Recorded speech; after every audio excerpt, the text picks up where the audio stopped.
하셨을 텐데. 아니 이 새날에 이상하게 저희의 논조에 반대하는 이 스탭들이 있는 것 같아요. 저는 아무 얘기도 안 했습니다. 아니 이 금태섭 의원의 얘기를 우리 정은혜비가 발제를 준비했는데 네.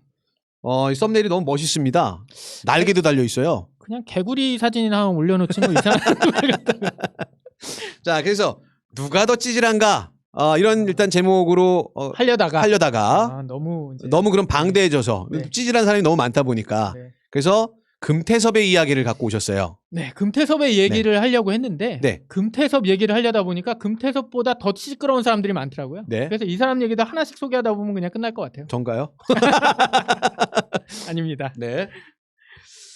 그래서 제가 기사 제목은 뭐냐면 네. 당론 거부, 네. 금태섭 징계 두고 치고받는 정치권 뭐 이런 건데 여기에 이제 빠지신 분들이 많아가지고 네네. 제가 좀 찾아서 기사에다가 이렇게 끼워 넣어가지고 이 기사랑은 조금 달라요. 네. 예. 일단은 이게 어느 신문에서 이렇게 명칭을 지었는지 모르겠는데 제가 알기로 경향인 것 같거든요. 네. 조금박해라고 혹시 들어보셨어요? 조금박해. 해. 박은 해는 근데 중간 이름이죠. 네네 맞습니다. 그죠? 네. 딱 누군지 감이 오네요. 예. 네. 뭐 조금박해라고 해서 네. 이게 무슨 F4도 아니고 민주당에서 이들을 소심파라고 부르더라고요. 네, 소심입니다. 소심파. 아마 생각난 단어가 있는데 말하지 않겠습니다. 아마 거기 금태섭 그 전 의원은 그 법사위였었잖아요. 네. 아마 탄핵 소추 그 위원이었었지 않을까라는 개인적인 생각을 해봅니다. 네. 네. 그래서 일단 뭐 조금박해 얘기를 좀 해볼게요. 네네. 조홍천 의원입니다. 그 당론 거부 금태섭 징계 놓고 이제 네. 그거에 대해서 한마디씩 했는데 조홍천 의원은 국회법에는 자유투표라는 조항, 의원은 국민의 대표자로서 소속 정당의 의사에 귀속되지 아니하고 양심에 따라 투표한다라고 하는 조항이 살아있다. 금태섭 의원은 총선 후보 경선에서 탈락하는 낙천이라는 어마어마한 책임을 졌는데 그 이상 어떻게 책임을 질 수 있을까? 그 이상 어떻게 그걸 벌할 수 있을까? 그런데 또 한다. 그러니까 이제 금태섭 의원을 편들고 있는 거죠. 제가 봤을 때 양심에 의해서 투표한 게 아니라 앙심에 의해서 투표를 했기 때문에 된 거 아닐까요? 그렇게 가나요? 예, 그래서 지금 이제 나오는 국회법과 네. 헌법 얘기는 좀 이따 하기로 하고 네. 조홍천 의원은 개인적으로 네. 저희 동네에서 출마하셨어요. 네네. 제가 반대하지만 네. 양심에는 반대를 네네. 하지만 대의 때문에 찍습니다. 그렇죠. 네, 그러신 분이 그게 이러시면 안 되죠. 그게 당론이었나요? 내 맘입니다. 김무성 의원이 참 정답이네요. 네네. 어쨌든 그다음 박영진 의원이요. 네. 윤리심판원이 민주당의 당원 당규가 우선인지 대한민국 헌법이 우선인지를 정리하는 것이 맞다고 생각한다. 당이 제대로 가고 있는 게 맞나 하는 생각이 들 정도다. 이 대표, 저기 이해찬 대표 말하는 네. 거죠. 이 대표가 반드시 관찰해야 한다고 한 강제 당론은 당원 당규에 규정돼 있지 않다. 이분은 까방권을 다 쓰고도 이제 까방권을 다 써서 네. 좀 욕을 먹을 때가 온 것 같아요. 그렇죠. 그러니까 지금 이분이 가끔 하는 얘기를 들어보면 뭐 유치원 3법 할 때는 네. 그래도 좀 많이 예, 응원하고 삼성하고 유치원하고 할 때는 네네. 잘했죠. 예. 근데 이미 까방권을 다 쓰고 이거는 무슨 민주당 사람인지 아닌지도 구별이 안 되는 그런 스탠스를 취하고 계세요. 네. 김혜영 의원입니다. 네. 김혜영 의원은 금 전 의원 징계 사유는 헌법 가치를 따르는 국회법과 충돌할 여지가 있다. 당 윤리심판원은 금 전 의원의 재심 청구 결정 때 헌법적 차원의 깊은 수기를 해달라. 그래서 지금 계속 나오는 얘기가 헌법 얘기가 나오고 국회법 얘기가 나와요. 네. 그래서 그걸 제가 찾아봤더니 네. 아이고. 잠시만요. 어디 갔지? 지금 이제 금태섭도 그렇고 네. 박용진도 그렇고 일단 자기 주장이 너무 강합니다. 물론 네네. 좋은 건데 예를 들어서 집안으로 따지면 아빠가 헌법 가치랑 위배되는 이야기를 할 수도 있잖아요. 여자가 좀 조신하게 있어야지. 이럴 수도 있잖아요. 그럼 뭐 따르기도 하는 거죠. 너무 간 거 아닙니까? 시간 벌어드리고 있습니다. 예. 이게 뭐 집안 얘기는 아니지만 하여튼 네. 이게 헌법을 좀 얘기를 해보면 네. 대한민국 헌법 제 46조 네. 국회의원은 국가 이익을 우선하여 양심에 따라 직무를 행한다. 그래서 이제 요거 얘기하고 있는 거예요. 그다음에 네. 국회법은 제 144조의 2항 의원은 국민의 대표자로서 소속 정당의 의사에 기속되지 아니하고 양심에 따라 투표한다. 이렇게 돼 있어서 네. 여기서 보면은 이제 헌법에는 양심에 따라 직무를 행한다. 이제 여기에 꽂혔겠죠. 그런데 이분들이 놓치고 있는 게 있어요. 네. 그 앞에 말이에요. 네. 국가 이익을 우선하여. 저는 이게 그러니까 국가 이익을 우선하지 않았으면 뭐 양심에 따라 투표 그러니까 이게 국가 이익에 반대되는 것이나 그렇게 될 때는 네. 뭐 양심 물론 아까 그 얘기도 맞아요. 양심인지 앙심인지 모르겠다. 네네. 근데 국가 이익이 있냐고요. 도대체 이거에. 그러니까 그런 얘기는 할 수 있겠네요. 공수처 반대가 국가 이익에 그러니까 공수처를 반대하는 것이 국가적인 이익이다. 그렇죠. 뭐 그렇게 생각을 하실 수 있겠네요. 그럼 당을 옮겨야지. 그다음에 국회법도 보시면 네. 여기서 소속 정당의 의사에 기속되지 아니하고 그래 그거에만 이제 집중하신 네네. 것 같은데 국민의 대표자로서라는 그 네. 자격이 주어지잖아요. 네. 국민의 국민의 대표자 지금 계속 민주주의 얘기하고 있고 뭐 민주당에는 민주가 없다는 뭐 이딴 소리도 이따 나올 텐데 갑자기 제 친구 조민주가 생각이 났어요. 네. 네. 국민의 대표자라는 게 뭐예요? 그러니까 국민들의 뜻을 반영하는 게 국민의 대표자가 할 일이지 국민의 뜻에 반해서 하는 게 국민의 대표자가 아니잖아요. 네. 그러니까 이거는 국회법을 들먹이면 안 되는 거예요.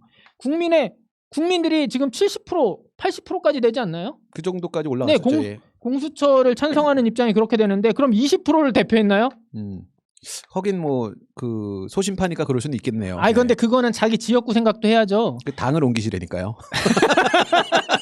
지지율 20%가 되는 당에서는 그렇게 생각할 수 있습니다. 예. 네. 그렇다면 국회법에 어긋나네요. 아니 그건 아닌 것 같고 네. 여기서 국민의 대표자로서 할 때 국민은 우리 그냥 뭐 어떤 지역구뿐만 아니라 네. 그냥 우리 나라로 볼 그쵸. 때 국민이라고 생각하기 때문에 국민의 대표자로서 본인이 일을 그렇게 처리했다고 보이지 않고요. 네. 그리고 헌법이나 국회법에 똑같이 나오는 게 양심에 따라거든요.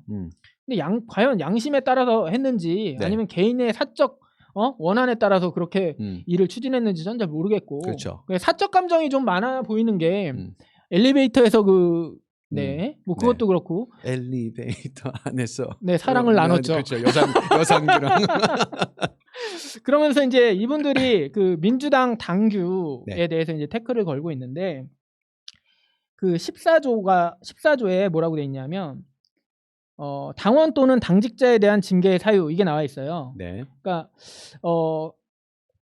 금태섭 의원도 당원이죠. 네. 그러니까 여기에 이제 귀속된다 이래서 지금 민주당에서는 그렇게 처리를 한 거고. 네네.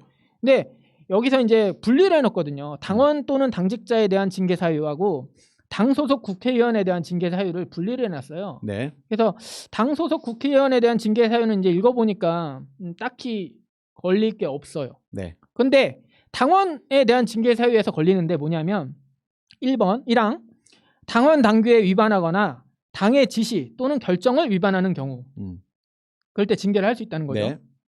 2항 당의 강령이나 당론에 위반하는 경우 6항 당무에 중대한 방해 행위를 행하는 경우 7항 당의 품위를 훼손하는 경우. 아이고.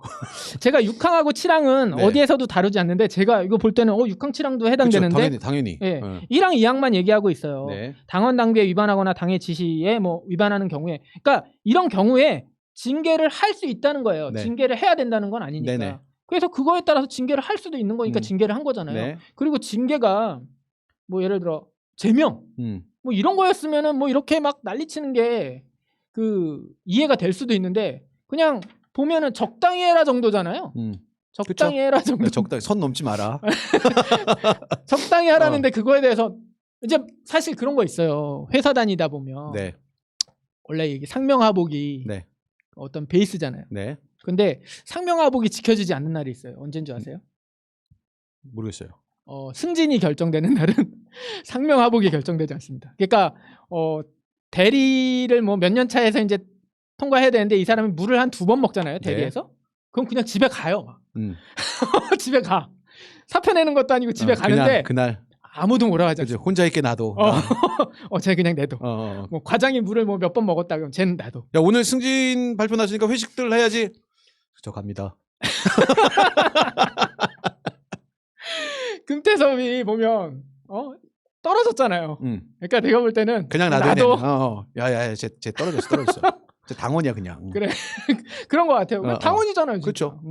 그래서 근데 이해찬 대표는 좀 난감하실 수도 있는데 금전 의원 징계는 논란으로 확산하게 해서는 안 된다. 언급자제를 당부. 네. 강제 당론은 당 소속 국회의원이었다면 따라야 하는 의견이었다. 오히려 단순 경고로 끝난 건 가장 약한 징계였다. 그리고 이제 금태섭 축출론이 나오고 있거든요. 네. 그래서 금태섭은 우리가 컷오프 시킨 게 아니다. 그렇죠. 경선에서 떨어진 거죠. 그렇죠. 근데 이제 야당에서는 금태섭이 소신 발언을 하다가 민주당에서 축출되고 있다고 하는데 사실 저희 저번에 총선 처음에 들어갈 때 네. 아니 왜 저기 경선을 안 붙이냐고 그 금태섭한테 그냥 줄 거냐 막 우리는 그렇게 격분을 한 상태였잖아요. 네네. 근데 그때 상황은 이미 다 까먹은 것 같아요. 그리고 공정한 경선을 통해서 그 국민들의 뜻을 예랜다 자꾸 금태섭이 네. 그 대표하지 못했기 때문에 본인이 떨어진 거잖아요. 그렇죠. 그럼 자중하고 좀 조용히 닥치고 있어야 되는데 지금 오히려 여기저기 분란을 더 일으키고 있어요. 그래서 정확하게 얘기하면 그 당시 기억을 이제 뭐 소환을 해보면요. 네. 김남국 의원이 네. 당시에 나 저기를 가겠소. 내가 저 조국을 부인하는 저 가론유다를 내가 가서 심판하겠소. 네. 했는데 당에서는 남구가 나대지 마라. 그렇죠. 이렇게 보류를 했던 거잖아요. 실제적으로 당 정책으로는. 그렇죠. 도리어 민주당원들은 그래서 화가 났었던 상황이 있었거든요, 분명히. 그래서 만약에 그 김남국을 만약에 사지로 몬다거나 그러면 네네. 우리가 가만히 있지 않겠다 막 이러면서 그렇죠. 근데 이제 제가 아까 얘기했던 이 쓰레기 기사에도 네. 소제목에 보면 이렇게 있습니다. 금태섭 징계, 윤미향 의혹 함구령 등 재갈 물리기 내부 통제. 그러니까 제가 지금 하태경 의원이 얘기해서 그 얘기하려고 하는데 네네. 민주당 징계는 국회의원의 자유투표를 보장한 국회법 위반이자 민주주의의 부정. 그 얘기는 뭐 아까 그 다른 의원들이랑 비슷하고요. 네. 윤미향을 비판하는 사람은 금태섭 꼴 된다는 협박. 180석 가까운 거대 여당 됐다고 국회법을 무시하는 거다. 그래놓고 상임위원장 독식은 국회법에 저촉되는 게 아니라고 법 타령하고 있다. 이게 뭔 소린지 모르겠는 게 윤미향 비판이랑 뭔 상관이냐고요. 지금 공수처 얘기잖아요, 이건. 네네. 근데 갑자기 윤미향을 끌고 들어오고 180석 갖고 독재를 하겠다는 얘기고 이제 이 사람이 얘기하고 싶은 거는 맞습니다. 네. 네. 착한 독재. 네. 그리고 상임위원장 독식은 국회법에 저촉되는 게 아니라고 법 타령을 하고 있다. 네, 법 저촉되는 게 아니죠. 그렇죠. 독식해야죠. 네. 그러니까 지금 하태경은 이제 또 끌고 들어가 이제 하태경이 제일 잘하는 게 이거잖아요. 네. 일단 서로는 이 어떤 그 연관상을 던져. 네. 그다음에 어느 순간 가보면 그 얘기는 없어. 자기가 하고 싶은 얘기를 하는 거죠. 그렇죠. 원희룡이요. 네. 민주당에 민주가 없다는 말이 사실이었다. 민주당의 제 친구 조민주는 민주당원입니다. 걱정하지 마십시오. 네. 계속 민주당으로 불리기를 바란다면 금전위원회에 대한 징계를 당장 철회해야 한다. 나도 사학법 투쟁 잠시만요. 나도 사학법 투쟁 방식과 관련해 박근혜 당시 한나라당 대표를 비판했다가 집중 포화를 맞았던 경험이 있다. 왜 지 얘기를 합니까? 그게 본심인 거예요. 나 좀 알아줘. 그러니까 제가 아까 얘기했던 개인의 욕구 추구를 다들 해야 되잖아요. 본인의 욕구에 지금 충실하고 있는 거예요.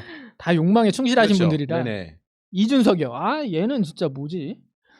저 정도도 포용 못하면 어떻게 야당과 협치를 하겠느냐는 근본적인 의구심이 들게 한다. 그게 저 정도요. 저를 포용해 주세요 이거 아니에요? 포옹해달라는 거 아니야? 저 정도도 포용해 주시고. 저러라고 180석 만들어줬는가라는 얘기가 나올 수밖에 없는 상황이다. 177석입니다. 그리고 너는 국회의원도 아니잖아요. 윤상현 무소속 의원이요. 네. 국회법 114조의 2를 언급하며 네. 21대 국회에서 당의 지시를 따르지 않는 의원에 대해서는 반드시 보복한다는 집권당의 선언이다. 반드시 합니다. 반드시. 반드시 했으면 좋겠습니다. 좀 제발. 반드시 해주십시오. 반드시 보복하길 네. 바랍니다. 독립된 헌법기관인 국회의원에게 헌법 정신이 아닌 당의 명령을 따르라는 경고다. 경고입니다. 글쎄요. 네. 네. 헌법 정신도 따라야죠. 그렇죠. 그리고 아까 제가 헌법 읽어드렸잖아요. 네네. 거기는 국민의 뜻에 따라서 해야 된다고. 언제 국민의 뜻에 따르는 것처럼. 그러니까 당선될 때는 이것 뭐 사람들의 어떤 입맛에 맞춰서 그렇게 하다가 당선되고 나선 그러면 자꾸 비어가 떠오르는데 내 맘대로 해도 됩니까? 양심입니다. 그러고 양심이라고 하면 그만 좀 괴롭히십시오. 네. 빠질 수 없습니다. 정의당 네. 박원석이요. 네. 국회의원의 표결을 갖고 당론에 위배된다고 징계했던 전례는 헌정사에 없는 걸로 알고 있다. 그게 저도 이제 그 말은 생각해봤는데 대한민국 헌정사에 이렇게 나대면서 당론을 거부한 사례가 없기 때문이 아닐까라는 생각을 했습니다. 징계가 그대로 확정된다면 좋지 않은 선례가 될 것 같다. 정치적 부관참시다. 부관참시요. 네. 금태섭 부럽다. 친구 많다. 아우 정말 많아요. 그리고 막 그러니까요. 일단 그 뭐 숲속 동물이 내 친구 이런 것처럼 다 친구야. 다. 네, 개구리의 친구예요, 다. 네. 민주당 박범계 의원이요. 네. 소신이라는 이름으로 공수처를 반대하며 검찰주의적 대안을 공개적으로 제시하는 행위는 평가를 받아야 한다. 그러니까 이제 징계에 대해서 뭐 이유가 있다고 생각하지만 그래도 징계는 걷어들이는 게 좋지 않을까 뭐 이런 식으로 말씀하셨고요. 최민희 전 의원은 의견이 달라서가 아니라 토론 결과로 결정된 당론을 따르지 않았기 때문에 징계를 받은 것이라며 조응천 의원도 공수처 반대 의견을 여러 번 밝혔지만 강제 당론에 따른 투표를 했다. 그러니까 이제 최민희 의원이 말씀하시는 건 그거예요. 당에서 그게 이제 문제가 돼서 당론을 정할 때는 내가 반대 의견도 할 수 있고, 그렇죠. 그다음에 토론 과정에서는 당연히 그럴 수 있죠. 토론 과정에서는 뭐 자기의 소신이건 뭐 네. 양심이건 다 피력할 수 있는데 그게 어떤 강제 당론이라는 이름으로 결정됐을 때는 그걸 일단 지켜주고, 그러니까 조응천 의원도 반대를 계속 했잖아요. 그리고 지금도 반대하는 걸로 알고 있어요. 네네. 그렇지만 투표는 당론에 맞춰서 투표를 해줬어야 된다. 그렇죠. 근데 그렇지 않았기 때문에 사실 이걸 만약에 당에서 나서서 했다면 예전에 결정됐어야 될 문제죠. 근데 사실은 그 당시에 민주당보다 그냥 일반 당원들이 더 열받았던 것 같아요. 맞아요. 그래서 그 어떤 뭐 민의를 수용한다고 할까요? 최민희 의원요. 네. 네. 네, 그런 걸로 보입니다. 그러니까 조응천 의원 같은 경우는 뽀로로라고 많이들 놀리잖아요. 네. 근데 이제 그 조응천 의원은 그 자기 생각이 있으면서도 이제 포용력이 좀 있는 게 펭귄은 남극에 살고 네. 그 흰곰은 북극에 살잖아요. 네. 그 둘이 같이 잘 놀잖아요. 서로 다른 배경을 갖고 있어도. 진중권이 되는군요, 또. 네. 네. 그래서 진중권도 빠지지 않습니다. 네네. 진중권은 어제는 금태섭을 닮고 싶다더니 정신이 오락가락한다. 정신줄 놓지 말고 존재에 어울리게 아름다운 간신이 되라. 이거는 이제 김남국 의원한테 한 얘기인데, 네네. 그러니까 김남국 의원이 그 중앙일보랑 인터뷰에서 금태섭을 닮고 싶다 이렇게 그거 옳다라 했다고 그러더라고요. 하더라고요. 그리고 금태섭을 담그고 싶다고. 담그고 싶다고. 네네. 그런데 뭐 정신줄 놓지 말고 어쩌고 하길래 제가 좀 이해가 안 됐어요. 뭐 닮고 싶다고 했을까? 과연? 외모 얘기한 걸 수도 있잖아요. 닮은 거니까. 왜요? 김남국이 더 낫지. 네. 양심에 따라 얘기한 겁니다. 프로그램 론을 안 따릅니까?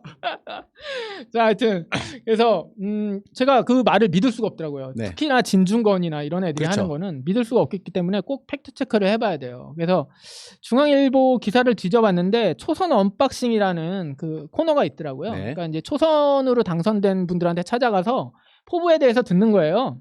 근데 그 제목이 금태섭, 박용진처럼 소신 있는 초선 되겠다 이렇게 제목을 뽑아놨어요. 네네. 그러니까 그럼 내가 볼 때 진중권은 그거야.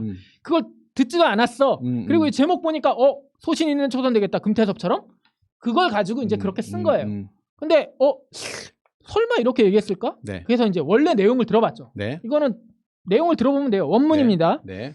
금태섭 의원님이나 박용진 의원님이 초선 때 소신 있는 목소리를 냈기 때문에 우리 당이 정책적 결정을 하는 과정에서 합리적인 방향으로 또 결정되는 면이 있었다라는 생각이 들고요. 아마 저뿐만 아니라 많은 국민들이 그렇게 생각하실 거라고 보이는데요. 노무현 대통령이 초선 때 이의 있습니다라고 하면서 3당 합당에 정말 분명한 목소리를 냈던 그런 모습을 국민은 기억할 거라고 봅니다. 여기에 어디 담고 싶다는 말이 있습니까? 그냥 초선 때 소신 있는 목소리를 냈기 때문에 정책 결정에서 그래도 뭐 반영이 된 것 같다. 이런 얘기예요. 그냥 일반적인 얘기고 어떻게 보면 매기는 얘기라고도 그렇죠. 생각이 되는데 매기는 거는 이제 김 선생이나 나 같은 사람이 하는 거고 네네. 아마 김남국은 그런 매기는 건 못하죠. 그러니까 그냥 떠나는 자에게 그냥 이 정도 예의를 지킨 건데 그걸 가지고 제목을 이렇게 뽑아놓고 그 네네. 제목을 또 퍼날라서 김남국이 스탠스가 바뀐 것처럼 얘기를 하는 거예요. 시간이 다 됐군요. 네, 그래서 계속, 네. 네네. 그래서 김남국 의원에 대해서는 만약에 이제 좀 의심이 들거나, 아니 그러니까 의아하거나 그러면 페이스북에 가서서 일단 그 페이스북 글을 한번 찾아보시고 실제로 본인이 한 얘기를 팩트 체크를 해서 그 유튜브에 치시면 나오거든요. 초선 언박싱이라고. 네. 그걸 들어보시면 아 그런 얘기가 아니었구나 이걸 알 수 있습니다. 그래서 그렇죠. 그리고 소신 있으세요. 김남국 의원 같은 경우에는 본인이 그 하찮게 생각하는 방송에 출연하지 않는다라고 하는 소신을 딱 지키시는 분이잖아요. 네. 네. 저희가 그 소신의 희생양이죠. 그래서 금태섭 의원 얘기를 하려고 했는데 다 다른 분들 얘기만 있다가 네네. 끝났네요. 그러니까 좀 금태섭 의원은 그냥 조용히 집에 가서 소주나 한잔 하시기 바랍니다. 그렇죠. 그 친구 있잖아요. 같이 그만둔 여상규도 있고 같이 이제 엘리베이터 안에서 이 사랑을 나눠야죠. 뜨거운 눈빛을 서로 교환하시면서 네. 해맑은 웃음과 경향신문 기자들도 이렇게 그렇죠. 응원하시던데 같이 잘 여러 노세요. 그 있어요. 안철수랑도 노시고. 예. 참 즐거운 은퇴 생활 하시길 부탁드리겠습니다. 네.